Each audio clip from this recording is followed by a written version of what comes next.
Notre maison brûle. Et nous regardons ailleurs. Bienvenue dans Présage, des idées pour nourrir l'esprit et remettre radicalement en question l'état de notre monde. Je suis Alexia Soyeux et aujourd'hui je reçois Laurent Castagnède. Laurent Castagnède est ingénieur, spécialiste du secteur des transports et a publié l'essai Hervor, la face obscure des transports, une enquête historique sur l'omniprésence de la culture de la mobilité motorisée et les pollutions qui y sont liées. Malgré les discours qui se veulent rassurants sur l'innovation technologique et l'efficacité énergétique, les alertes sanitaires et les pics de pollution ne cessent de se multiplier. On vend à titre individuel une espèce de progrès, mais qui, au final, quand on prend un recul sur 10 ans, 20 ans, 50 ans, on se rend compte qu'il y a énormément de mensonges et que c'est quand même très souvent un mirage. On compte aujourd'hui en France 60 000 morts par an liées à la pollution de l'air extérieur, tandis que les émissions de gaz à effet de serre liées au secteur du transport représentent un tiers du total et que les prévisions de croissance ne montrent pas de signes réels de ralentissement malgré la chute temporaire liée à la pandémie. Le problème, c'est que ce mécanisme technologique, il est concomitant pandémie d'amnésie finalement. C'est-à-dire qu'on n'a aucun recul historique grosso modo. Donc les lobbies gagnent. Parce que les lobbies, qu'est-ce qu'ils gagnent? Du temps. Nous avons parlé des leçons que l'histoire nous donne, des faits rebonds, des fausses promesses de l'innovation et de quelques pistes de réflexion pour tenter de relever le défi sanitaire et climatique. Laurent Castagnède, bonjour.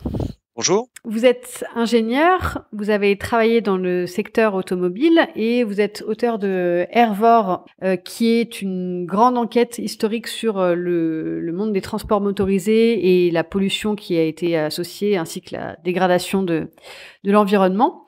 Pourquoi est-ce que vous avez choisi de travailler sur ce sujet des transports motorisés? Est-ce que il y a eu un déclic à un moment dans votre carrière qui vous a fait vous intéresser à ce sujet, et puis notamment sur cet aspect historique qui est assez rarement étudié? Effectivement, j'ai travaillé une décennie dans le secteur automobile chez un grand constructeur français, au cours duquel j'ai eu notamment les responsabilités qui tournaient autour des lignes d'échappement, des suspensions moteurs, des choses qui étaient en rapport, on va dire, un peu lié à la pollution. Donc ça, c'était pendant une dizaine d'années.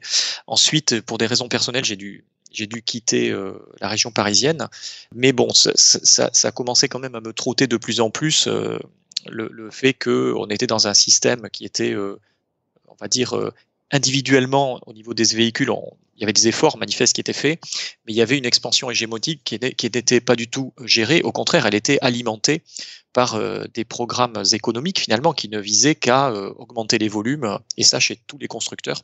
Et c'est aussi pour ça que je me suis lancé dans les bilans carbone en quittant le groupe. Mais comme j'avais travaillé dans le bâtiment en fait avant l'automobile, j'ai surtout eu des missions dans le bilan carbone des projets de bâtiment et quasiment rien sur les transports pendant plusieurs années. Et ça me trottait de me dire quand même qu'il y avait beaucoup de choses à dire en fait au départ, sur le sujet à critiquer, essayer d'améliorer.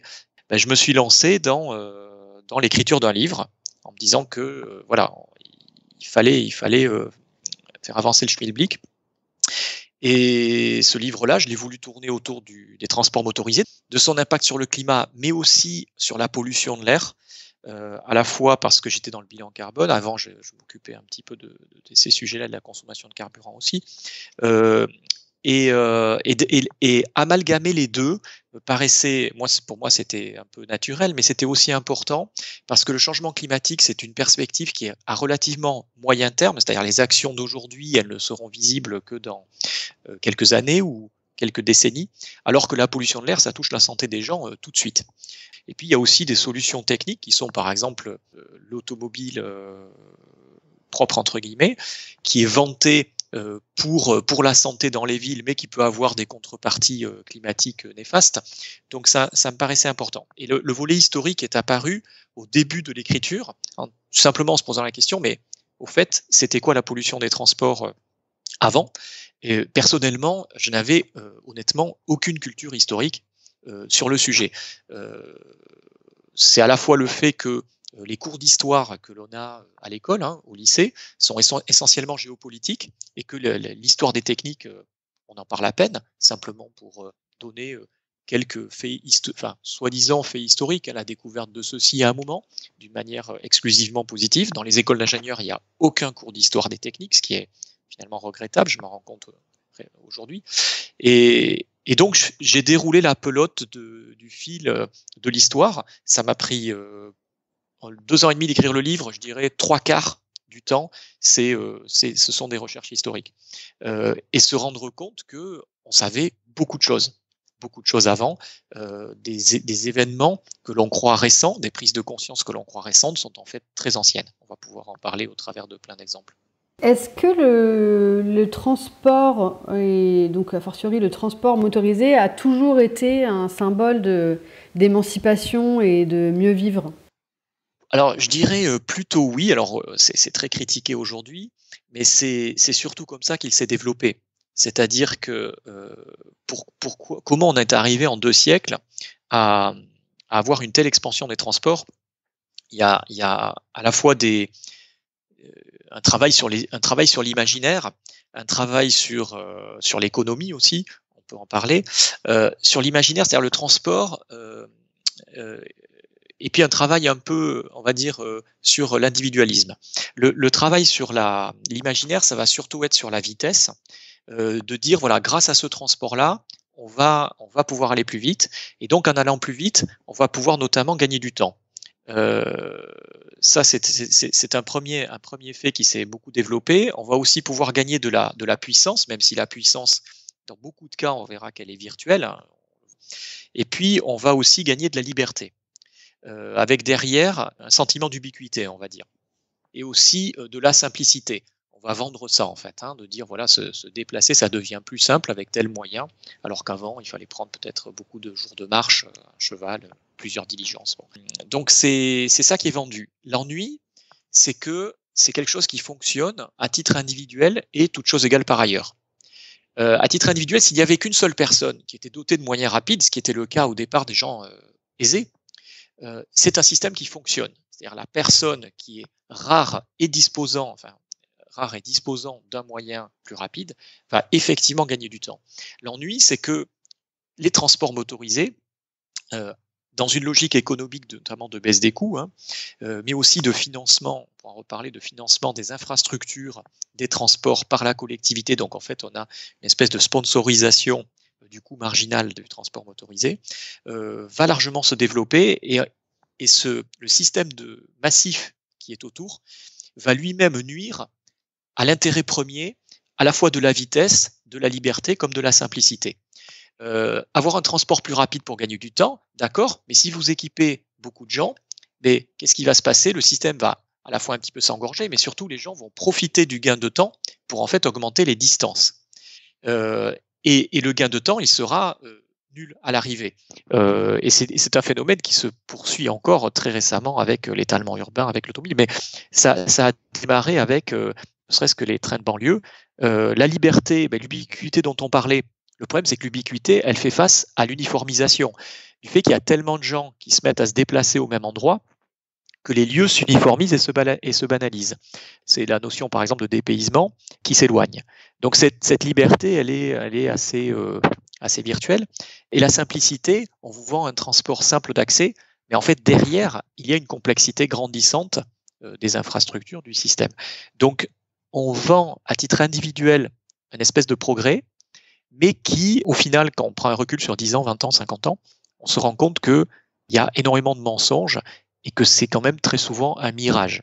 C'est quelque chose qui s'éloigne au fur et à mesure qu'on avance. Mais ce qui est étonnant, c'est que finalement, on reste quand même globalement toujours dans les mêmes logiques. On poursuit la construction de routes, de contournements autoroutiers, etc. En arguant tout le temps du fait qu'on va gagner du temps, qu'on va permettre de passer moins de temps sur la route, etc. Alors que en réalité, le temps passé sur la route, il est toujours de plus en plus long.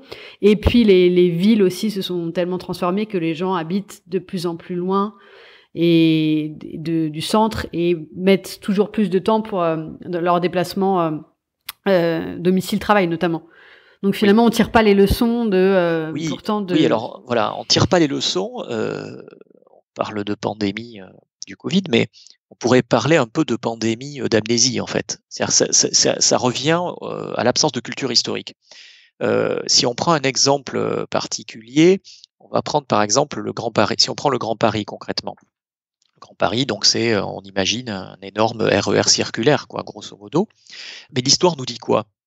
L'histoire, on n'a qu'à regarder par exemple le métro parisien, qui a été lancé dans les années 90, donc 1890. Alors Londres, ça faisait un moment que Londres avait un souterrain. Mais quelle est la leçon de l'histoire du métro parisien, par exemple? Et le métro parisien, c'était un échec. C'est très étonnant, mais c'était un échec. Pourquoi on a construit le métro parisien, qui est quand même un chantier titanesque à l'époque, comme va l'être a priori celui du Grand Paris? On lance le métro parisien parce que Paris, c'est les embarras de Paris au sens de Boileau, mais ce sont des embouteillages, beaucoup trop de trafic en surface, et donc on se dit, en faisant passer les gens au souterrain, on va alléger le trafic de surface. Il y a même des manifestations, on parlait de la rue de Rivoli encore récemment, qui gagnait en vélo. À l'époque, il y avait des manifestations des commerçants de la rue de Rivoli qui refusaient ce souterrain en se disant le chaland ne va plus passer, nos commerces vont péricliter. Donc il y a des oppositions, c'est un chantier titanesque, un investissement très gros. On lance le métro parisien pour réduire la circulation de surface. Et au bout de quelques années, il a été lancé pour l'exposition universelle de 1900. Donc les 3 premières lignes ont été inaugurées à ce moment-là, puis trois autres lignes avaient été aussi lancées. Donc au bout de 6 lignes et quelques années, on peut commencer à tirer un premier bilan. Et là, le bilan, c'est que c'est un échec. C'est un échec sur le but premier. Alors c'est un échec, c'est pas un échec parce que le métro n'est pas utilisé, au contraire, il est très utilisé. Mais c'est un échec parce que la circulation de surface aux endroits au-dessus, en fait, elle a augmenté au lieu de baisser. Donc on mobilise les ingénieurs et les pour analyser la situation. Qu'est-ce qui se passe? C'est une catastrophe. On a investi tant pour augmenter le mal. Et l'analyse, la synthèse de l'analyse, c'est de dire on a développé le goût du déplacement aux Parisiens et aux étrangers. Les étrangers, ce sont les gens qui habitent juste autour de la ville de Paris. On a développé le goût du déplacement.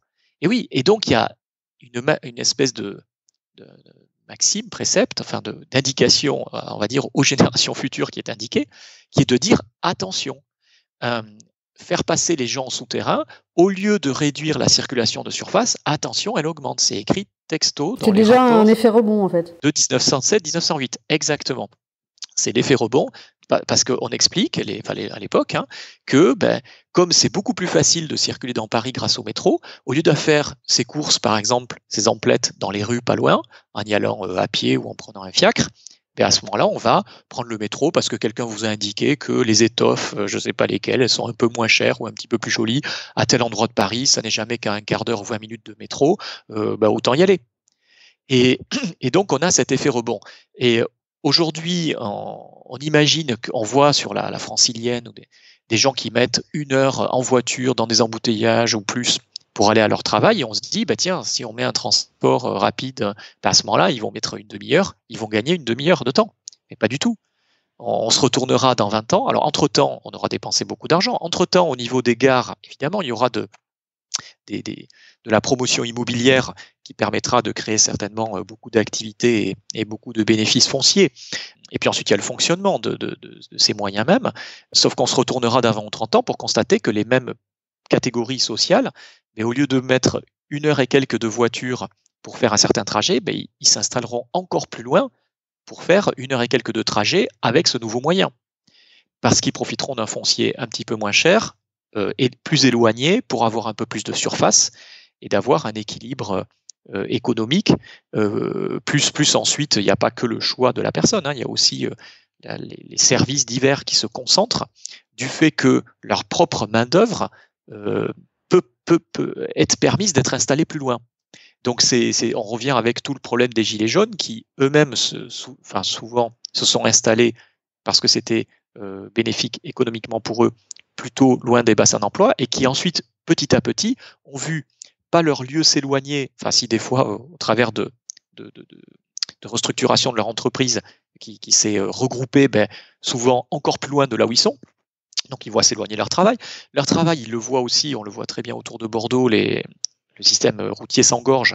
Donc en fait, ils sont de plus en plus loin en temps, je veux dire, de leur travail. Et puis les services qui étaient autour d'eux, ils s'éloignent parce qu'ils se concentrent, et justement pas chez eux, parce que eux, ils sont dans des endroits périurbains éloignés. Donc les pauvres, ils voient tout qui s'éloigne en fait autour d'eux. C'est catastrophique. Ouais.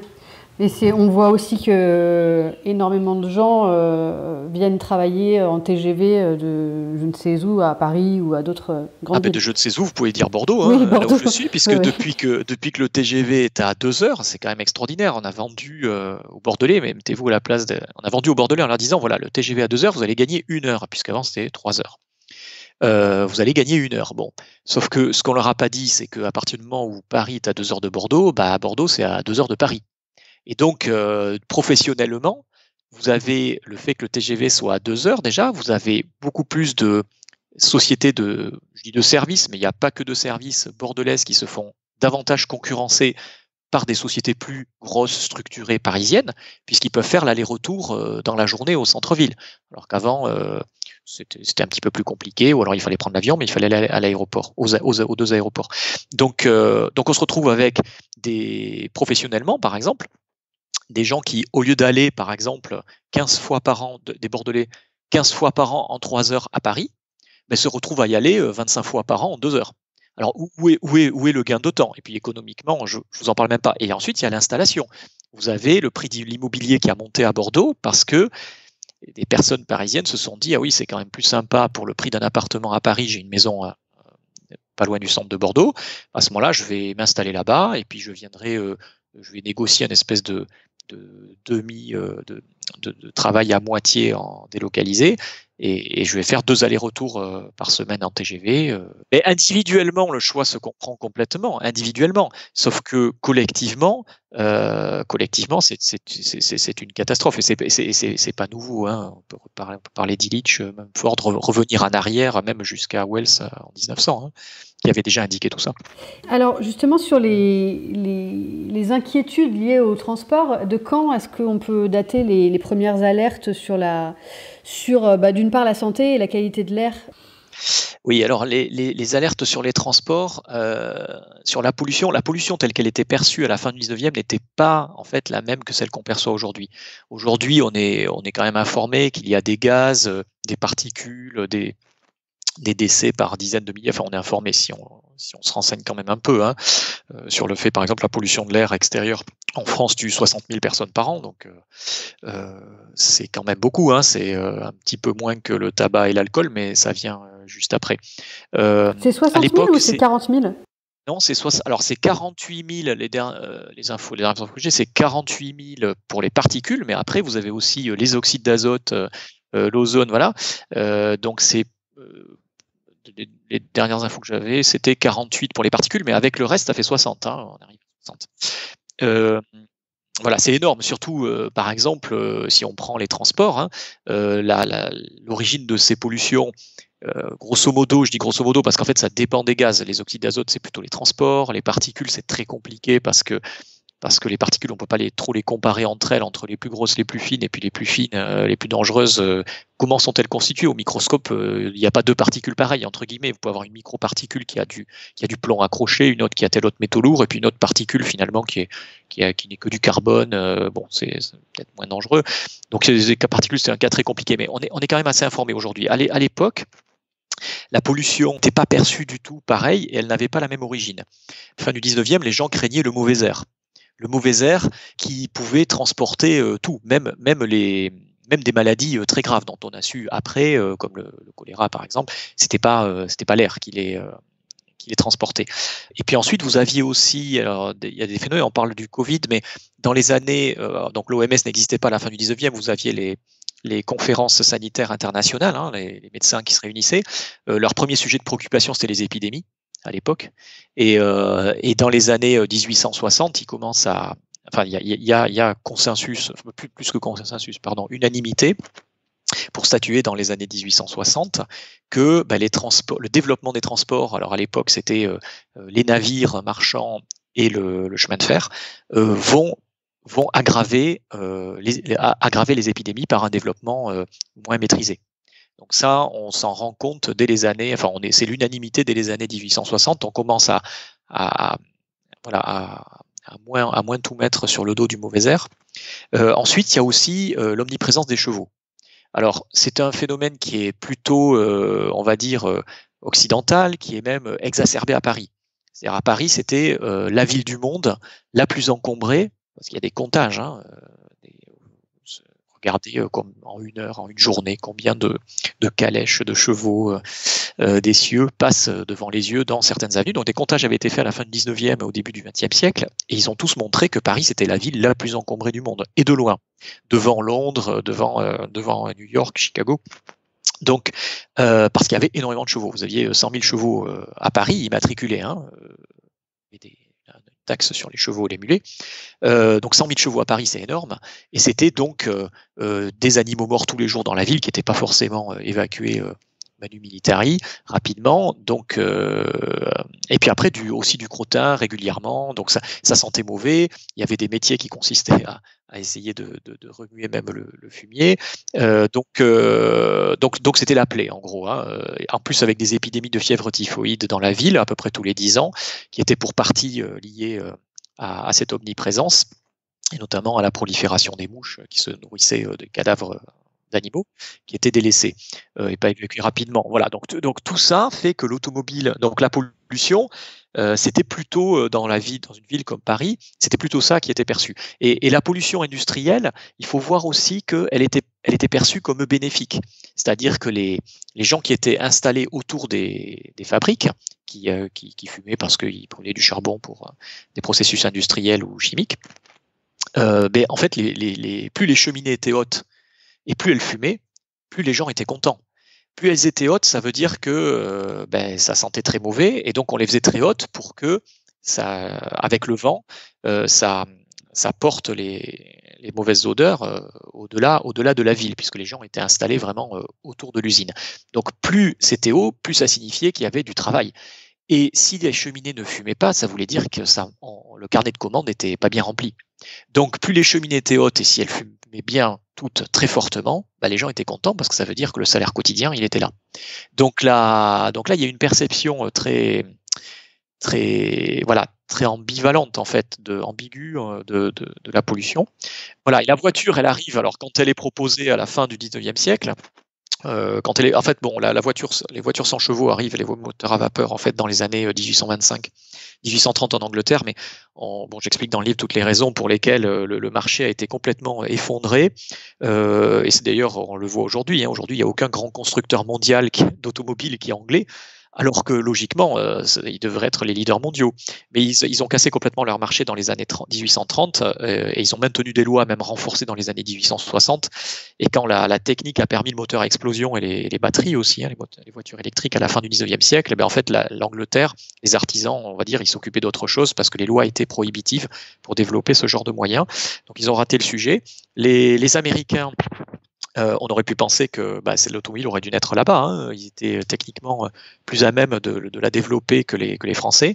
Mais là-bas, les villes étaient en telle croissance rapide que c'était plutôt le tramway qu'on développait pour faire croître les villes. C'était moins cher. Et il y avait donc une densité de chevaux qui était assez inférieure. Et donc, c'est à Paris que c'est pour cette raison-là que c'est ni en Angleterre, donc ni aux États-Unis, mais à Paris, qui était la ville la plus encombrée, qu'est née l'automobile. Parce que les gens, en voyant ces automobiles arriver, se disaient c'est autant de chevaux en moins, quoi, grosso modo. Même si ces automobiles fumaient et puaient. Et alors la crainte de la pollution à l'époque, donc les fumées, on va dire, c'est pas grave. Évidemment, c'est pas grave, il n'y en a pas trop. Au début des voitures, il n'y en a pas beaucoup. Donc les fumées, on va dire, c'est pas grave. La crainte, alors c'est pas grave pour beaucoup de gens, on va dire, hein, parce qu'il y a déjà, c'est terrible, mais toute fin du 19e siècle et tout début, vous avez déjà des médecins, même des ingénieurs qui commencent à alerter sur le fait que si ce moyen se développe, ça va être une catastrophe dans la ville du point de vue sanitaire, ne serait-ce que par les polluants. Et ce qui va se passer, c'est qu'il y a quelques spécialistes qui commencent dans la presse à écrire « il faut absolument développer des pots catalytiques ». C'est extraordinaire que, moi, les pots catalytiques, vous me posiez la question il y a 10-15 ans, je vous aurais répondu ça date des années 70. Et dans mes recherches, je suis tombé sur un prototype de pot catalytique. Alors, ça portait pas exactement ce nom-là. C'est peut-être pour ça aussi qu'on en a perdu, on l'a oublié. Son auteur avait appelé ça appareil de désinfection des gaz des gaz des moteurs à pétrole, un truc comme ça. Donc, il n'y a pas le mot. Mais par contre, la description, il y a le dessin, il y a les dimensions, il y a toute l'explication dans la presse. Dans la presse, on va dire un petit peu spécialisé, mais pas trop, pour expliquer, voilà, il faut absolument développer ça, il faut lancer un concours. Le concours, le mot signifiait compétition, un concours auprès des constructeurs pour voir quel est celui qui va développer, voilà. Et puis ça, en fait, il y a pas d'écho. Il n'y a pas d'écho parce que les gens, non, des voitures, elles puent, elles fument, c'est pas grave, des chevaux en moins. En revanche, la pollution qui faisait peur, c'était que dans les poussières, on commençait à savoir qu'il y avait des bactéries. Et les voitures commençaient à rouler en fait plus vite que, on va dire, le trot et les fiacres, et leurs roues avaient tendance à soulever plus de poussière. Et ça, c'était une très forte crainte. Et donc la solution technique, ça a été de goudronner les routes et pas de traiter les gaz d'échappement. Donc voilà, c'est pour ça que la pollution, c'est quelque chose de très ancien. Après, dans l'histoire, il y a plein de faits. Ensuite, on peut parler de l'apparition du plomb dans l'essence, par exemple, dans les années 20.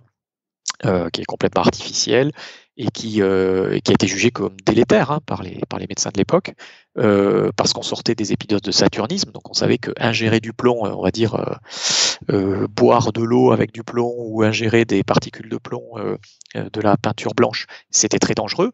Par contre, le respirer, on savait pas trop, c'est quand même c'est beaucoup plus dilué. Et donc, même si les médecins alertaient en disant c'est n'importe quoi, si les villes se mettent à être avec de l'air pollué au plomb, il faut absolument interdire ça. Mais on n'a eu aucune preuve que à ces taux-là, c'était dangereux. Et du coup, on a été obligé de laisser faire. De laisser faire. Et 50 ans plus tard, on s'est rendu compte que c'était une catastrophe. Et est-ce qu'on peut dire que dans l'histoire des transports motorisés, enfin de l'histoire des transports même, on remplace toujours une pollution par une autre? Oui, ça c'est ce que disait Ellul par exemple, progrès finit par se payer. Est-ce qu'on remplace une pollution par une autre? Moi, ouais, j'ai tendance à penser que remplacer, ça sous-entendrait qu'on l'éradique complètement. Bon, c'est vrai que dans le cas des chevaux, je vous l'accorde, on n'en voit plus beaucoup, il y en a encore un peu à Londres, où il y a quelques policiers à cheval, mais bon, effectivement, là c'est un cas, mais je dirais que dans le cas général, on l'a réduit. On l'a réduit significativement. De là à dire on la supprime complètement, malheureusement non, déjà non. Et ensuite, par contre, on s'en rajoute d'autres. On s'en rajoute d'autres, ou alors on en renforce d'autres qui existaient déjà. Et effectivement, on peut se rendre compte que au mieux c'est les vases communicants, parce que et au pire, ça s'amplifie. Si on parle du CO2, par exemple, les gaz à effet de serre, on n'arrête pas de dire que les nouveaux moyens de transport modernes, que ce soit le nouvel avion, la nouvelle voiture, la prochaine machin, elle émet moins de CO2, et au final, les transports motorisés émettent toujours chaque année plus de CO2, enfin sauf 2020, on va dire, et sauf voilà, le contre-coup de tel choc pétrolier, voilà, mais ça ne dure que quelques mois. Ça se voit à peine sur une courbe de croissance des émissions de CO2 des transports, ça se voit pendant une année. Là, on ne sait pas, pour ce qui va se passer pour le Covid, ça va peut-être se voir sur un peu plus qu'une année, mais la tendance, c'est que c'est gommé de la croissance des émissions. Et puis pour les polluants, alors il y avait évidemment des situations très polluées de smog, que ce soit à Londres, même aux États-Unis dans les années 50. On a quand même diminué, mais on a diminué localement, mais globalement, le nombre de gens en fait infectés par la pollution urbaine liée au transport, lui, il n'arrête pas d'augmenter.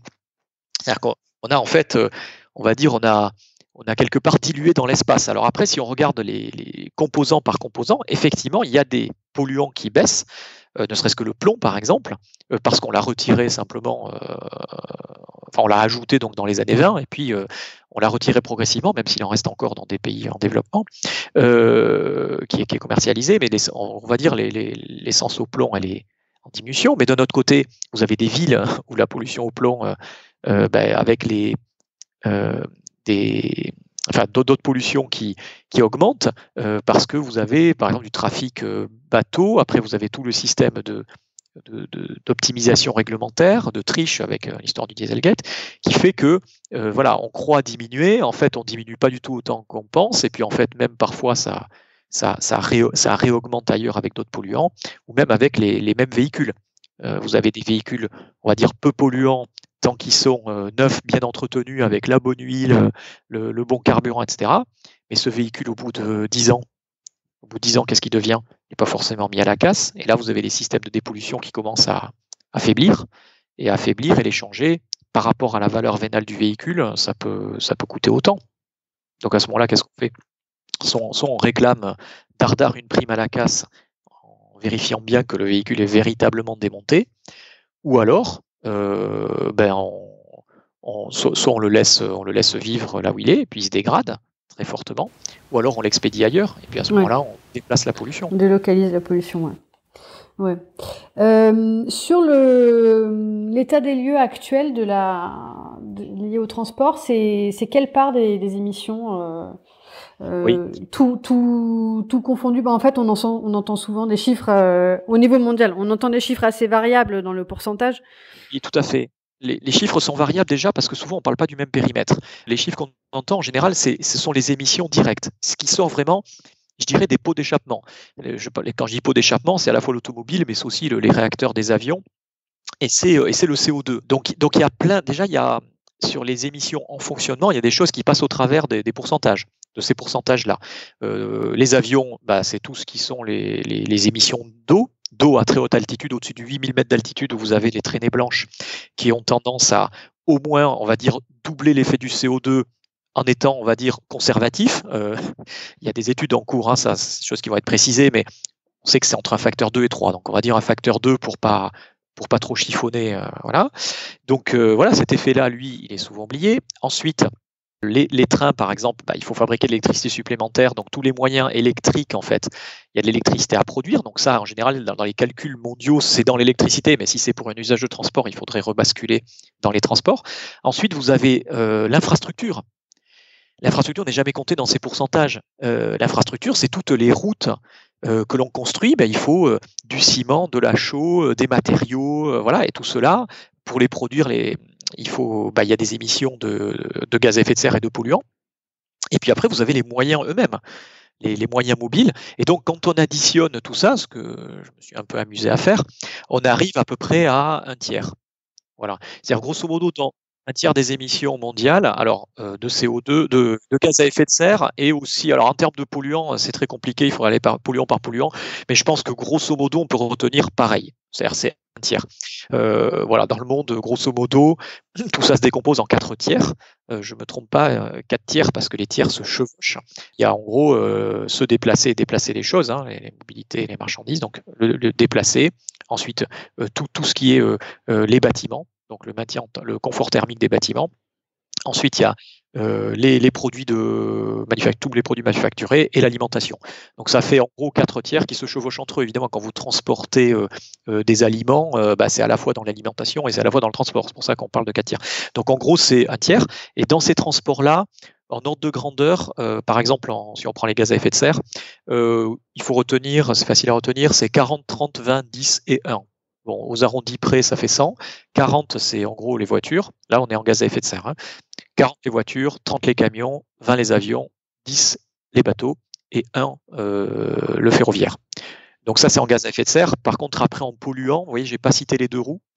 Parce qu'en gaz à effet de serre, les 2 roues sont très nombreux, mais sont petits, quoi. Donc voilà, en gaz à effet de serre, on va dire, ils sont... je les ai inclus modestement là-dedans, sans trop en parler dans ce calcul. En revanche, en termes de polluants urbains, là, les 2 roues reprennent une place tout à fait importante. Voilà. Donc, faut faire attention. Voilà. Il faut pas, c'est pas du tout proportionnel. Un 2 roues pollue beaucoup plus en moyenne qu'une voiture moderne bien entretenue. Ouais. Pour rentrer vraiment dans le sujet de la gestion de la pollution, comment est-ce qu'on peut expliquer que les politiques publiques échouent, semblent en tout cas échouer en permanence sur cette question de la pollution de l'air, malgré le fait que les réglementations évoluent constamment, qu'on baisse les seuils des émissions autorisées, que les véhicules soient de plus en plus efficaces, etc. Quels sont les grands facteurs qui expliquent cet échec ? Déjà, les véhicules plus efficaces, les normes, etc., on voit bien les limites. C'est-à-dire que les limites, le Dieselgate, c'est c'est évidemment ce qui a frappé les esprits, mais ça fait à la fois des décennies que la triche existe, et on parle vraiment de la triche. La triche, là, vraiment, respecte pas les règlements.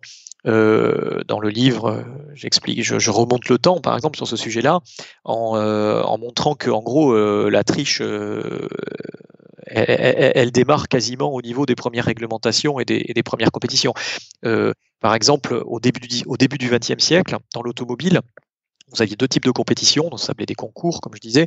Vous aviez des concours de vitesse et des concours de consommation. Et les concours de consommation étaient grosso modo aussi importants pour les constructeurs, qui étaient à l'époque assez petits, mais nombreux, parce que gagner un concours de vitesse, ça sous-entendait que la voiture elle était performante, et gagner un concours de consommation, surtout comme je vous ai dit que l'automobile elle est quand même née en Europe de l'Ouest, particulièrement à Paris, où l'essence était très chère. Et donc, les concours de consommation faisaient l'objet de triches. Donc, le concours de consommation, vous deviez faire des tours pendant un temps minimum. On comptait le nombre de tours que vous faisiez. Mais en fait, au début, on vous avait plombé votre réservoir, enfin plombé, mis une fermeture plombée par les commissaires de course qui avaient mesuré, qui avaient fermé votre réservoir de manière complètement hermétique. Vous faisiez votre compétition et puis à la fin, ils déplombaient, ils ouvraient et ils remettaient de l'essence jusqu'à obtenir le même niveau qu'ils avaient au début et ils en déduisaient combien vous aviez. Voilà. Et à l'époque, on a les premiers cas de triche où en fait, les conducteurs, ils cachent dans le véhicule ou sur eux-mêmes des poches d'essence alimentées par des systèmes astucieux pour pouvoir remplir, voilà. Et jusqu'à ce qu'on a quand même découvert lors d'une compétition une voiture qui a produit de l'essence. Il y avait des voitures qui consommaient 1 litre au 100, 1 litre au 100, donc on les a exclus parce qu'1 litre au 100 quand même, c'est voilà, des grosses. Et une qui a réussi à fabriquer de l'essence. C'est-à-dire que elle avait plus d'essence à la fin de ses tours. Qu'est-ce qui s'est passé? En fait, il est tombé en panne, etc. Et puis il avait rempli un petit peu trop son carburateur. Et quand on a relevé le niveau, en fait, il y avait plus d'essence à l'arrivée qu'au départ. Donc voilà. Donc c'est une anecdote. Il y a la triche, mais il y a aussi l'optimisation réglementaire. C'est toujours pareil quand on sévérise une norme. Au début, la sévériser un petit peu. Bon, on trouve facilement des améliorations techniques, de l'innovation, mais au fur et à mesure qu'on descend, c'est de plus en plus dur, c'est de plus en plus cher, et c'est là où on est de plus en plus tenté de lire entre les lignes de la réglementation sans forcément tricher, mais de faire de l'optimisation réglementaire comme on peut faire de l'optimisation fiscale quand on est un grand compte. Et dans le transport, ce sont des grands comptes. Ce sont des grands comptes qui peuvent se permettre de faire passer à temps plein du temps à des gens spécialisés pour voir si telle norme ne peut pas être interprétée de telle façon. Et donc voilà, c'est tout cet ensemble qui fait que voilà, l'efficacité, elle n'est pas là. Et ensuite, les politiques, dans votre question, il y a aussi tout le système des lobbies. C'est-à-dire les politiques, ils sont aujourd'hui, ils ne veulent que de la croissance. Et la croissance, ça consiste à vendre toujours plus, à précipiter l'obsolescence des choses, quitte à alimenter avec des primes à la casse, des choses comme ça. Donc, ils sont tellement accros à la croissance qu'ils sont prêts à la fois à accepter toute nouvelle introduction de remplacement dans des objets neufs, quitte à mettre la case d'objets d'occasion qui auraient pu être améliorés. Donc ça, ils sont très friands de ça. Et ensuite, il y a aussi le messianisme, ce que j'appelle le messianisme technologique, c'est-à-dire une espèce d'ambiance qui est quand même petit à petit remise en question. On peut parler des low-tech, des choses comme ça, dont je parle dans le livre, mais messianisme technologique qui consiste à se dire ah oui, c'est vrai, tel moyen mobile pollue, mais c'est pas grave, il y a plein d'ingénieurs qui travaillent, il y a telle innovation, j'ai entendu parler, les chercheurs, ils ont mis au point dans un laboratoire tel truc, c'est génial, d'ici quelques années, ça va être produit en masse, et ouf, le prochain véhicule, oui, lui, il sera vert, c'est garanti. Le problème, c'est que ce messianisme technologique, il est concomitant d'une pandémie d'amnésie finalement, c'est-à-dire qu'on n'a aucun recul historique grosso modo, et on ne se documente pas sur le fait que cette promesse, vous voyez, comme je dis, un extraterrestre qui arriverait sur la Terre, qui nous interrogerait, il ferait un audit, il se rendrait compte, oulala, il y a plein de pollution, etc. Mais on lui dirait, non, il y a des milliers de chercheurs qui travaillent. Finalement, cet extraterrestre, il repartirait sur sa planète en se disant, oh là là, les terriens, ils sont dans de beaux draps là, mais bon, ils mettent les moyens pour pouvoir s'en sortir. L'extraterrestre peut paraître relativement confiant en repartant. Mais si à cet extraterrestre, on lui assène la litanie de l'histoire des techniques, là, il risque de repartir en train de se dire non mais la messe là, elle a été chantée quand même pas mal de fois Et donc, il ne faut pas prendre pour argent comptant la technologie, loin de là. Mais malheureusement, les gouvernants aujourd'hui, si vous prenez, regardez ce qui se passe autour de la voiture électrique, de la voiture autonome, de l'avion neutre en carbone, vous avez les gouvernants qui sont prêts à dérouler le tapis rouge pour que ce soit absolument chez eux que toutes ces expérimentations se fassent, à lancer une pluie de milliards pour absolument que ce soit leur constructeurs domestiques qui développent ces choses, quitte, ce qui est terrible, à accepter une promesse à 15 ou 20 ans. Promesse qui d'ailleurs peut être pour certaines démontée assez facilement. Donc les lobbies gagnent, parce que les lobbies, qu'est-ce qu'ils gagnent? Du temps. En fait, de toute façon, on voit aussi que les innovations technologiques dont certaines ne sont pas forcément à jeter à la poubelle, mais ça se heurte à la croissance du nombre de véhicules et à la croissance du trafic. On peut pas, enfin, même si le véhicule électrique peut être intéressant à certains égards, si on cherche à tout prix à remplacer toutes les voitures existantes par des voitures électriques, ça fonctionne pas. Et là, on le voit bien dans les plans de relance et dans les discours du gouvernement, etc. On entend beaucoup que voilà, il va falloir remplacer les voitures par des véhicules électriques, mais sans parler de baisser la quantité, quoi. Oui, tout à fait. En fait, c'est pas tellement l'innovation technologique qui est tant le problème. Même si on se doute qu'il y a des innovations, il faudrait les arrêter tout de suite, quoi. C'est-à-dire se dire qu'est-ce qu'on va faire à chercher à aller sur Mars. Mais il y a un moment, il y a des innovations technologiques, il faudrait savoir dire stop. Ça, c'est vrai. Après, le deuxième gros problème des innovations technologiques, c'est de vouloir en doter tout le monde. La voiture électrique, c'est un parfait exemple. C'est une super idée. C'est une super idée, c'est un super moyen qui, dans plein de cas, peut être vraiment très, très pertinent. Sauf que là où ça va être la catastrophe, c'est si on veut la donner à tout le monde. Alors, de toute façon, on n'y arrivera pas parce qu'il n'y a pas, sous 20 ou 30 ans, comme c'est proposé, il n'y a pas les métaux disponibles, sachant que le problème des batteries, les batteries, c'est pas que pour les voitures, hein, c'est pour plein d'objets nomades. Donc, il y a à la fois une énorme concurrence, il y a une géopolitique avec des concentrations de minerais dans certains pays qui sont potentiellement explosifs. Et puis, globalement, il n'y a pas assez de métaux extractibles dans des conditions relativement économiquement raisonnables ou de concentration, même jusqu'au cuivre. Donc, pas forcément, je ne parle pas forcément que de métaux qui sont rares. Donc, c'est vouloir la donner à tout le monde.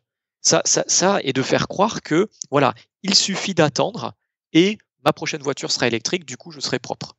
Donc, et puis, alors, je ne vous parle pas de la voiture autonome derrière, et après, avec plein d'effets rebonds, en fait, sur le fait que, une fois que vous mettez un moyen, par exemple sur la voiture électrique, vous avez l'effet rebond. Aujourd'hui, vous dites, ah non, on ne va pas faire des petits trajets en voiture dans une ville parce que ça pollue. Okay, donc les trajets de moins de 3 km, statistiquement, c'est beaucoup de trajets, c'est nul, ça pollue. En plus, les véhicules sont froids le plus souvent, donc c'est là où ils polluent le plus. Mais demain, si vous avez une voiture électrique, vous allez dire, je ne pollue pas. Donc le trajet de 1 km, là, je peux le faire en voiture puisque je ne pollue pas. En fait, il n'y a que des effets rebonds partout, même sur l'autopartage ou le covoiturage, etc. Voilà. Oui, à chaque fois, on raisonne toute chose égale par ailleurs. C'est ce qu'on disait sur la vitesse. Sur la voiture électrique, on ne remet pas en question, comme vous avez dit, le nombre. Je pense que c'est un sujet, pour l'instant, moi j'en parle depuis 3 ans, qu'il faudrait mettre en place, par exemple, sur le nombre, un contingentement. Vous voyez, par exemple. Alors ça va à l'encontre de toutes les perspectives de croissance. Mais c'est de dire, il faudrait mettre en place en fait le foncier mobile. Voilà, je le fais court, mais donc j'explique ça dans le livre. Mais mettre en place le foncier mobile, c'est un petit peu comme à l'échelle d'une ville, par exemple, vous aviez les taxis. Alors avant les Uber, le nombre de taxis était fixé, donc il fallait une licence. Voilà, donc faire ça au niveau mondial pour tous les moyens de transport motorisés.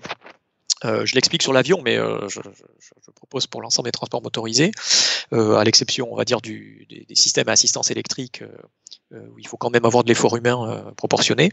Donc, je l'explique pour l'avion, c'est de dire, voilà, les avions de ligne en 2019, il y en avait peut-être 28 000 en circulation.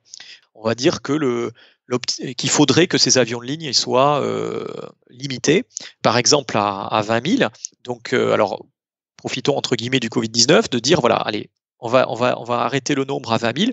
Ça veut dire que toute compagnie, elle possède des avions et elle a l'autorisation de les mettre en circulation. Si jamais elle veut grossir, je veux dire, à ce moment-là, si elle veut un nouvel avion, soit elle met un vieil avion à la casse, et elle achète un nouvel avion de la même capacité à peu près que celui qu'elle met à la casse, bon, il n'y a pas de problème. Ou alors, si elle en veut un de plus, à ce moment-là, il faut qu'elle achète le droit d'en opérer un de plus. À ce moment-là, il faut qu'elle l'achète sur le marché à une compagnie qui, elle, va s'en séparer, soit parce qu'elle se rend compte que ça a de la valeur de s'en séparer, donc elle préférait le décroître un petit peu, ou alors il y a une compagnie qui a déposé le bilan et qui, du coup, à la fois a vendu ses avions et ses autorisations de les mettre en circulation. Donc, on aurait une valeur foncière exactement comme dans le logement. Voilà. Et à ce moment-là, le progrès technique, au moins, permettrait de diminuer les émissions à partir du moment où on plafonne le nombre. Voilà, donc là, mais ce principe-là, il y a encore du chemin à faire. On n'est pas prêt, je ne sais pas. Je pense qu'on peut commencer à être prêt peut-être dans certains. Il faut voir. Ça se discute avec le Covid. On est prêt à tout. Vous voyez, en 2019. Enfin, le Covid, il a jeté les prospectivistes des transports dans l'effroi, c'est évident. C'est-à-dire que l'année dernière, vous regardez, vous pouvez télécharger encore en ligne, j'indique dans le livre, toutes les prospectives sur 30 ans, que ce soit les trains, les bateaux, les avions, les voitures et tout, c'était le doublement. Alors pour les trains, c'était le doublement d'ici 2050. Pour les voitures, c'est un doublement en 25 ans, donc croissance de 3% par an, donc doublement en 25 ans.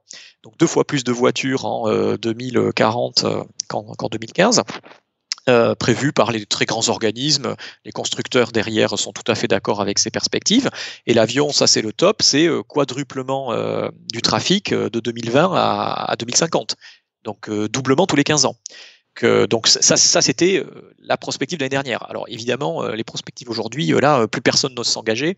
On ne sait pas trop ce qui va se passer. Mais c'est justement l'occasion, cette baisse de mobilité, surtout de baisse de mobilité des personnes d'ailleurs, beaucoup plus des marchandises. Mais l'idée là, ça serait de dire, profitons de cette baisse pour, à la limite, laisser s'organiser pour recroître légèrement par rapport au fond du creux, mais organisons dès maintenant le plafonnement à un certain niveau qui sera intermédiaire entre le creux de la vague du Covid, le confinement maximal, et la fin de 2019, qui était les records battus à tous les étages. Mais là, vous dites qu'avec le Covid, on est prêt à tout, etc. Il y a eu. On est prêt peut-être à réfléchir. Non, on est prêt à réfléchir à tout. Prêt à réfléchir, mais on a vu énormément de tribunes, d'appels, de grands discours, etc. Mais sur les grandes intentions de revoir nos déplacements, de démondialiser, etc. J'ai pas envie de vous demander si vous êtes optimiste, mais plutôt qu'est-ce que vous pensez de ces grands discours? Parce qu'on voit aussi que le business as usual, il peut revenir quand même très vite. Ah oui. Il peut revenir. Il est en train de tenter de revenir très vite, parce que tous les plans de relance en milliards, les contreparties sont faibles ou insignifiantes. Mais il y a quand même une croissance. Et on voit que la croissance de la prise de conscience, elle est réelle. À la fois, je dirais, en pertinence, en précision et en nombre. En nombre de gens. Alors, c'est sûr que les effets de seuil, on les verra peut-être dans les élections, peut-être un peu des dimanches, mais il y a des effets de seuil qui doivent être passés, on n'y est pas encore. Mais il y a quand même une prise de conscience croissante dans l'opinion. Ça c'est indéniable. J'ai l'impression quand même que dans certains grands médias, notamment télévisés, on a toujours l'impression que l'idée de limiter ou de restreindre le trafic ou la liberté des automobilistes, etc., ou même sur le secteur aérien, c'est impossible, quoi. C'est-à-dire qu'on associe restriction d'usage à restriction de liberté. C'est ça qui est présenté. Alors qu'en fait c'est faux. Regardez ce que ça donne. Alors la liberté, c'est une liberté de façade que vous voyez dans les publicités, par exemple. C'est-à-dire on vous vend une voiture dans une ville vide. Il n'y a personne, vous êtes tout seul, vous êtes souriant, il n'y a pas d'embouteillage. Les cocotiers, il y a une serviette, c'est la vôtre. Vous voyez. Alors que vous arrivez dans des endroits où quand même, ces endroits-là, il y a de plus en plus de manifestations locales de résidents qui dans les endroits commencent à se révolter sur le fait qu'on est allé beaucoup trop loin. Vous avez des résidents qui sont obligés de fuir leur ville parce qu'elle est devenue trop chère, parce que la manne touristique change l'habitat, et puis vous pouvez plus circuler sainement en fait en tant que résident dans ces endroits-là qui sont devenus des décors pour touristes en fait. Voilà. Donc je dirais regardez les cas emblématiques, hein, on peut citer Venise, mais par exemple, mais aller à Venise par exemple il y a 30 ans, ça coûtait certes 2 fois plus cher, ou il y a 60 ans, mais c'était autrement plus dépaysant. Donc, ce qu'il faut arriver à comprendre, c'est que la massification des transports motorisés, elle diminue ou éloigne, ça va ensemble, le dépaysement, par exemple. Donc, il faut aller plus loin, en fait. Donc c'est pas moins cher. Si le dépaysement, aujourd'hui, vous êtes obligé d'aller à 5000 km pour avoir le dépaysement qui, à 30 ans, vous trouviez à 1000 km, c'est plus cher aujourd'hui. Voyez ? Ou alors, si vous allez à 1000 km, c'est moins cher, mais la liberté, c'est plus ça. C'est plus ça. Vous déchantez. Vous déchantez une fois arrivé. Voilà. Quand vous partez, ça va. Mais parce que vous avez les publicités en tête. Mais quand vous arrivez, vous déchantez. Voilà. Alors sur la question de l'optimisme, oui, vous me posiez la question de l'optimisme. Est-ce que je suis optimiste ou pessimiste? En fait, moi, je pense que il y a 3 attitudes. Hein. Il y a l'optimisme, le pessimisme ou le fatalisme. Je pense que ce qu'il faut aujourd'hui, il ne faut pas être fataliste. Et le fatalisme, on l'entend beaucoup, en fait, mais beaucoup sous plusieurs angles. Vous avez le fatalisme de celui qui se dit c'est foutu. Voilà, c'est foutu, donc foutu pour foutu, autant gaspiller, voilà, autant y aller. Après, vous avez le fatalisme un peu technologique. Hein. Ce qu'on dit le messianisme technologique, c'est une forme de fatalisme de se dire on change rien, ça va arriver, quoi. Voilà, la technologie va nous sauver. Et ça, donc ces fatalismes-là, ils conduisent au business as usual. Et du coup, le business as usual, lui, le nourrit. Voilà, le fait voilà, si le business as usual arrive à vous mettre en tête que vous êtes fataliste, il a gagné. Voilà. Ensuite, le pessimisme et l'optimisme, pour moi, c'est une question de probabilité. Enfin, moi, je suis plutôt issu des maths, mais en gros, si vous avez 95 chances sur 100 que quelque chose ne se passe, bon, vous êtes optimiste. Si vous avez 95 chances sur 100 que ça ne se passe pas, bon, vous êtes pessimiste. Moi, je suis pessimiste, clairement. C'est-à-dire que je pense qu'il y a plus de chances qu'on ne s'en sorte pas de ces histoires de pollution, changement climatique, c'est-à-dire qu'on se rende compte que dans une génération, hein, on va dire dans 30 ans, ça soit, on va dire, un cataclysme social, quoi. Voilà. Clairement. C'est ça surtout qui sera vécu par les gens. Mais peut-être, mais je suis pessimiste, mais je me bats avec mes 2 petits bras et surtout mon stylo et puis ma voix pour me dire je joue la carte des 5%. Enfin, je dis 5, je vous ai répondu il y a 6 mois 1%, quoi. Hein. Mais je me dis que le Covid, ça a fait quand même voilà, remuer les mentalités, fait faire une expérience de décroissance. Alors, c'est pas la décroissance rêvée des décroissants, évidemment. Hein, on est plutôt dans la décroissance punitive, voilà. Mais c'est quand même au sens factuel, surtout sur les transports. Hein. C'est pas autre chose qu'une décroissance. Vous regardez le trafic aérien, les circulations automobiles, machin. Voilà, c'est des faits, des chiffres. Là, c'est une forte décroissance. Après, bon, elle n'est pas bien organisée comme on l'aurait voulu, mais voilà. Donc cette expérience mondiale, quand même, hein, peut permettre d'aller au-delà des courbes, si vous voulez, des courbes et des livres qui vous disent attention, voilà. Et je trouve que il y a eu cette année, pour moi, la concrétisation de ces courbes, vous voyez, qui se dégradent et on dit attention, ça se dégrade. Ça avait déjà quitté la sphère des courbes vers le grand public, ne serait-ce qu'avec Greta Thunberg, par exemple. Là, vous avez tout d'un coup les courbes qui vous annoncent qu'à 30 ans, on va de la cata, mais tout d'un coup, ces courbes, c'est un visage. C'est le visage d'une jeune fille qui crie les courbes, c'est moi. Enfin, la suite de la courbe, là, dans 20-30 ans, ça va être ma vie, quoi. Et là, déjà, il y a une forme de concret l'année dernière qui a frappé un peu, quand même, beaucoup de gens, quoi, on va dire à l'échelle mondiale. Et là, le Covid, c'est la 2e couche. Là, c'est carrément, vous avez la personnification du changement climatique qui est arrivée sur les écrans. Et puis, là, c'est carrément l'expérience des croissances, au moins pendant quelques semaines. Donc voilà, donc mon 1% d'il y a 6 mois, là, je suis remonté quand même à 5.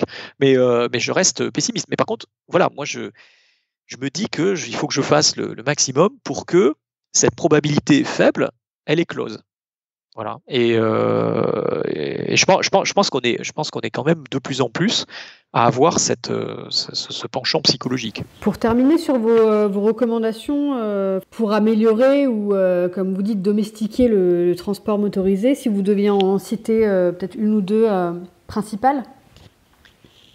Oui, c'est difficile parce que elles vont tout ensemble. Effectivement, il y en a 40 pages, vous l'avez vu, voilà, il y en a de toutes catégories, parce que donc s'il y en avait une, ça serait la stabilisation des parcs. Mais on en a parlé. Pourquoi celle-là? C'est parce que celle-là, j'ai l'impression d'être un peu le seul à la porter, et je trouve qu'elle est très importante, aussi importante que les autres catégories que je cite. Donc du coup, j'ai tendance à la pousser parce que voilà, je me dis qu'il y en a d'autres qui poussent les autres. Après, je pourrais vous parler, tout ce qui est bridage des performances et des gabarits, quoi. Grosso modo, c'est particulier dans l'automobile, dans les transports routiers. On a des véhicules complètement surdimensionnés. Voilà. Donc là, en plus c'est l'occasion d'en parler puisque en ce moment on s'apprête à discuter de la proposition de la Convention citoyenne sur les 110 km/h sur autoroute, qui pour moi c'est pas négatif, mais si on devait parler de vitesse, par exemple sur autoroute, il y a une chose que je cite qui serait beaucoup plus efficace que ça, qui est beaucoup plus techniquement simple que les 110, même si les 110 c'est assez simple, ça consiste à mettre des autocollants sur des milliers de panneaux, voilà. Mais il y en a une, c'est de planter des panneaux 130 sur les dernières autoroutes allemandes non limitées en vitesse. Parce qu'à ce moment-là, en faisant ça, on pourrait juste après dire, ben voilà, en Europe, la vitesse est limitée à 130. Ben à ce moment-là, toutes les voitures, on les bride à 130. L'idée, alors évidemment, on ne va pas, tant qu'on y est l'accélération, on va la brider aussi, de sorte que, puisque tout ça, on ne peut plus dépasser le 130, donc on fabrique des véhicules qui sont limités à 130. Et là, l'idée, ça serait que vendre, au moment d'acheter une voiture, que la puissance de la voiture et sa vitesse de pointe, ça soit plus du tout un argument ni commercial, que ce soit plus un argument commercial. Un petit peu comme si, je sais pas, un appareil photo, la puissance de la pile, en fait, vous en fichez, quoi. Vous voyez ? Du coup, à ce moment-là, les moteurs seraient de cylindrée minimaliste pour atteindre le 130, voilà. Et on aurait un gain en litres au 100 sur la totalité du parc européen au bout de quelques années. Parce qu'aujourd'hui, la voiture moyenne française, par exemple, vendue neuve, enfin aujourd'hui, l'année dernière, elle peut rouler à 180 quand même. Alors qu'en France, on est limité à 130. Le compteur est gradué, votre aiguille, elle est toujours sur la moitié gauche, quoi, grosso modo. Enfin, c'est assez hallucinant. Et la route est pétrie de véhicules beaucoup trop puissants et beaucoup trop lourds aussi. Donc d'avoir des réglementations sur les poids. Donc je dirais, voilà, bridage des perfos, gabarits, et puis les deux autres petits points, histoire de... Ça, c'est classique, ce que je viens de dire, donc interdire des véhicules trop lourds dans la ville. Mais il y aurait aussi responsabiliser davantage les constructeurs. Par exemple, quelque chose qui n'est pas trop... que je n'ai pas trop entendu non plus, de dire que quand ils vendent une voiture, en fait, le moteur et sa ligne d'échappement restent leur propriété. Vous voyez, restent leur propriété jusqu'à la fin de vie du véhicule. Parce qu'aujourd'hui, les constructeurs, ils sont jugés, d'ailleurs, ce n'est pas que l'automobile, l'ensemble des transports motorisés, ils sont jugés sur la performance du véhicule neuf qu'ils viennent de commercialiser, qu'ils viennent de construire, et qui lui-même est jugé sur un état quasi neuf, en fait. Voilà. Alors qu'en fait, un constructeur, on pourrait dire que ce qui pollue, c'est tout le parc des voitures de sa marque qui vivent, quoi, enfin qui roulent. Voilà, jusqu'à ce qu'elle finisse à la casse. Et s'il restait propriétaire des moteurs, à ce moment-là, sa responsabilité serait, et de lui-même, on engagerait des possibilités de rétrofit. Vous voyez, de rétrofit, c'est-à-dire que si un constructeur est responsable d'un véhicule polluant qui a 10 ans, un vieux diesel polluant qui a 10 ans, et que c'est lui le responsable de la pollution, il serait peut-être moteur, c'est un jeu de mots, moteur pour proposer un nouveau petit moteur au gaz ou essence qu'il vient de concevoir, voilà, et qu'il adapterait sur ce véhicule. Voilà. Parce que, en fait, votre moteur serait en location. Alors, il faut se méfier, parce que les choses en location à l'intérieur, après, il peut y avoir des abus, mais voilà, donc vous achèteriez un véhicule que vous en seriez propriétaire, mais le moteur, je dirais, serait en location. Et là, on ouvre la porte à un changement véritable de responsabilité et de réglementation aussi, qui ouvrirait la porte à faire vivre plus longtemps les véhicules, plutôt qu'aujourd'hui de dire tel véhicule, il est polluant, il a 10 ans, même s'il avait eu peut-être une prime à l'époque où il a été acheté, on va lui mettre une prime à la casse pour voilà. Et ne parlons pas de recyclage, parce que les véhicules dont une partie des matériaux est recyclée, faut pas rêver, c'est pas pour refaire des carrosseries de voitures. Les nuances de métal sont telles que en fait, la plupart de la voiture en fait est construite avec en gros des matériaux de première coulée, si vous voulez, et que ce qui est recyclé, c'est plutôt du matériau plus bas de gamme, du style rond à béton pour l'acier dans le bâtiment. Mais voilà, donc attention, pas croire que oui, une voiture ça se recycle, non, pas bien du tout. Et le sujet, ça serait plutôt si elles sont en bon état, d'essayer de les faire vivre à peu près proprement, plutôt que d'espérer une performance extraordinaire en la mettant à la casse et en vendant la dernière voiture verte dont on va se rendre compte par effet rebond, etc., dans 10 ans que finalement, elle était pas, le vert était bien pâle. J'aurais aussi cité quand même le marketing de la sobriété. Oui, ça c'est plus rigolo. Oui, le marketing de la sobriété, c'est vrai. Oui, c'est vrai que je parlais de Visio-Match. Alors là, on est allé beaucoup plus loin. C'est très étonnant parce que c'est vrai que le Covid, ça perturbe, parce que moi j'avais des missions bilan carbone encore en cours où en fait ce que je préconisais il y a 2 mois était inférieur à la situation réelle qui se passait. Donc ça, c'était assez paradoxal. Et dans le cas de stade de foot, effectivement, je préconisais de faire des visiomatchs. C'est-à-dire quand on regarde le bilan carbone d'un stade de football, notamment, comme j'ai pu le regarder dans le détail, le premier poste, en fait, c'est le déplacement des spectateurs, et à l'intérieur des spectateurs, le premier poste, c'est le déplacement lointain, en fait. C'est pas la masse de gens de la ville qui viennent, c'est davantage les supporters qui viennent de loin. Et à ce moment-là, j'avais proposé de dire, on va faire des visio-matchs, que j'ai expliqué dans le livre, de dire, voilà, la tribune des supporters, on va plutôt mettre un grand écran à la place des supporters, et puis eux, ils vont aller dans une fan zone de leur stade de leur ville va être ouvert, on les filmera, et donc eux-mêmes vont voir le match comme une fan zone, mais en revanche, on mettra une caméra pour filmer cette tribune de supporters avec des haut-parleurs dans le stade où il y a le match, pour que les joueurs, lorsqu'ils se retournent vers leur tribune supporter, ils voient leur public crier, agiter des drapeaux, etc., avec des haut-parleurs, qui fait que s'ils entament un chant, les joueurs et les autres spectateurs vont vraiment l'entendre, hein, comme s'ils étaient venus. Bon, alors c'est sûr que c'est assez radical, mais voilà, il y a le marketing de la sobriété, ça passe par ça. C'est les Jeux Olympiques, il y aurait beaucoup à raconter sur le fait que, contrairement à ce qui est annoncé, dans le premier poste des JO, c'est le déplacement des supporters lointains. On a beaucoup trop d'épreuves. Voilà, il faudrait revenir comme je disais, il faut s'inspirer des JO de 1924. Par contre, il ne faut pas les annuler, ça serait dommage. On peut les organiser de manière véritablement sobre, mais il faut baisser la voilure, c'est évident, et plutôt s'inspirer de ceux de 1924 que ceux Coca-Cola et autres de 2016 ou un peu avant. Voilà, pas forcément les derniers. Bon, il y a beaucoup à voir aussi globalement sur le changement profond de nos imaginaires, sur l'idée du dépaysement, de la vitesse, d'aller loin pour découvrir le monde, etc., etc. Tout à fait. Voilà, mais il faut se battre, il faut le tenter. Enfin, le tenter, je pense que on a rien à perdre. Il faut que c'est clair, on n'a rien à perdre à jouer ces quelques pourcents de chance d'une certaine forme de survie. Oui, je suis d'accord. Merci beaucoup, Laurent. Non, merci Alexia.